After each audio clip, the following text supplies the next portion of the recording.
বাবা আমি সত্যি কিছু বলিনি। দাদু, ও দাদু, তাড়াতাড়ি আসো দাদু, আমাকে মেরে ফেলবে। শান্তি ছেলে, ঘরে বসে বসে বিড়ি খেয়ে আমার দাদুকে ডাকছিস? এই কি হয়েছে রে? এই কি হয়েছে নাকি? এত চেঁচামেচি করছিস কেন? লেওড়া চেঁচামেচি করবো না তো কি করবো? বাবা আমি ঘরে ঢুকে দেখছি শুয়ে বসে বিড়ি নিয়ে টানাটানি করছে। কি ফাটা বিড়ি খাচ্ছে?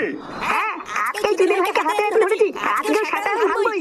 ছি ছি ছি দাদু ভাই, তুমি বিড়ি খাচ্ছিলে? না দাদু, বাবা মিথ্যে কথা বলছে। আমি বিড়ি খাইনি, বাবা আমাকে জোর করে বিড়ি খাইয়ে দিচ্ছিল। কি হয়েছে? বাবা জোর করে বিড়ি খাচ্ছিল মানে? কি রে ফাটা কি বলছে এগুলো?